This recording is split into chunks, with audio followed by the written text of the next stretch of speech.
বন্ধুরা, welcome to my Saraswati kitchen. আশা করি তোমরা ভালো আছো আর আমিও ভালো আছি। আজকে আমি নিয়ে চলে এলাম এমন একটা রেসিপি, যেটা হচ্ছে রুই মাছ বানাবো এই ওল দিয়ে। এখন তো ওল পাওয়া যাচ্ছে বাজারে, তাই আজকে এই ওল দিয়ে আমি বানাবো রুই মাছ। তো তার জন্য আমি এখানে গ্যাসটা ধরিয়ে নেব। কড়াইটা ততক্ষণে গরম হোক, আমি মাছে ভালো করে লবণ হলুদ মাখিয়ে নেব।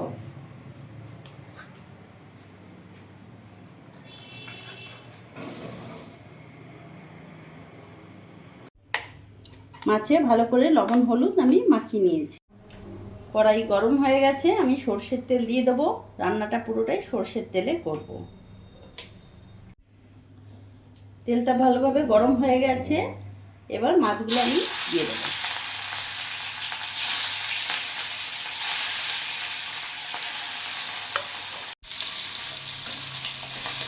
মাছটা একটু ভাজা হয়ে গেছে, আমি এবার উল্টিয়ে দেবো। লাল লাল করে ভেজে নিয়েছি, এবার নামিয়ে ফেলবো। মাছটা কিন্তু ভালো নিয়ে এসছে, একদম টাটকা মাছ। একদম ওই তেলেই আমি কেটে রাখা আলুগুলো ভেজে নেবো। লম্বা লম্বা করে আমি আলু কেটেছি, যেহেতু মাছে দেবো তাই আলু আর ওল দুটোই আমি লম্বা লম্বা করে কেটে নিয়েছি। আলুর মধ্যে আমি লবণ দিয়ে দিলাম, হলুদ গুঁড়ো দিয়ে দিলাম। আলুটা লাল লাল করে ভেজে নেব। আলুটা এখানে ততক্ষণ ভাজা হোক, এখানে আমি একটা মশলা করে নেব। তার জন্য এখানে নিয়েছি আদা, কাঁচা লঙ্কা, দুটো শুকনো লঙ্কা, গোটা জিরে আর একটা তেজপাতা। এইগুলোকে আমি শিলপাটাতে বেটে নেব।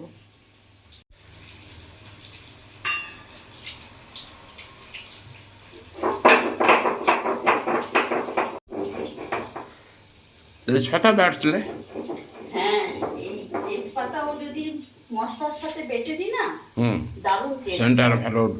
সেন্টের সাথে টেস্টটাও খুব ভালো হয়, একটা অন্যরকম টেস্ট। এখানে আলুটা ভাজা হয়ে গেছে, আলুটা আমি নামিয়ে ফেলবো।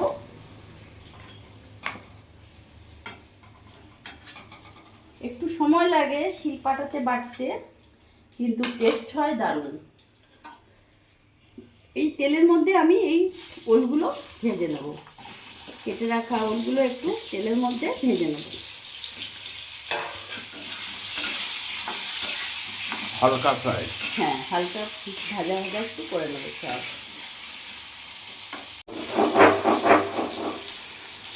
ভালো করে মিহি করে বেটে নিয়েছি।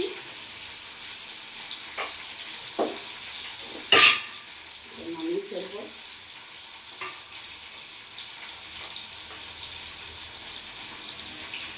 তিলটা ধুয়ে একটু মশলার জলটা নিয়ে নেবো।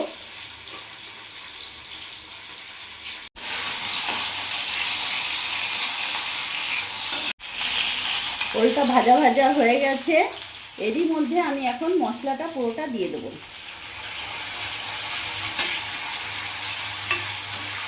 গ্যাসের ফ্লেমটা এখন সিম আঁচ করে রাখবো। ভাজা আলুগুলোও দিয়ে দেবো। এক এক করে এখন সব উপকরণ দিয়ে দেবো। লবণ দিয়ে দিলাম এখানে 1.5 চামচের মতো। হলুদ গুঁড়ো দিয়ে দিলাম। ভালো করে মিশিয়ে নেব। একটু কাশ্মীরি লঙ্কা গুঁড়ো দিয়ে দিলাম।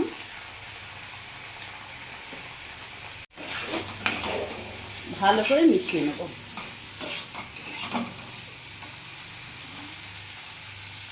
একটু মশলা ধরা জলটা দিয়ে দিলাম।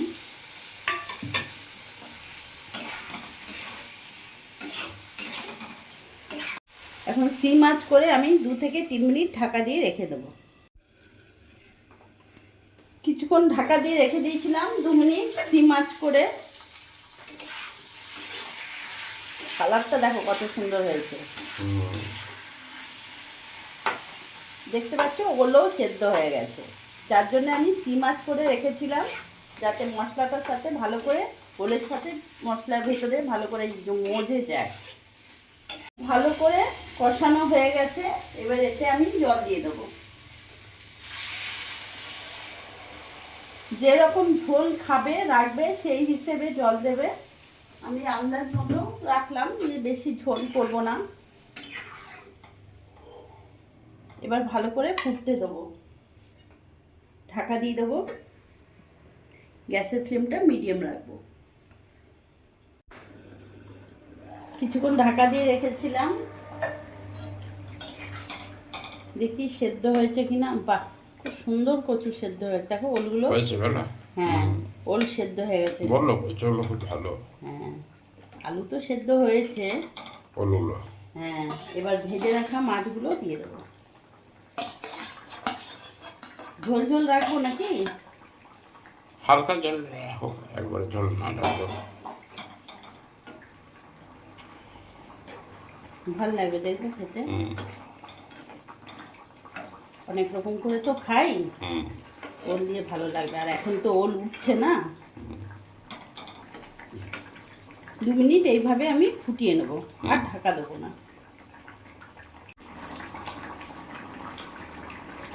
এবার গ্যাসটা অফ করে দেবো। ওল দিয়ে রুই মাছের ঝোল একেবারে রেডি। এবার নামিয়ে ফেলবো।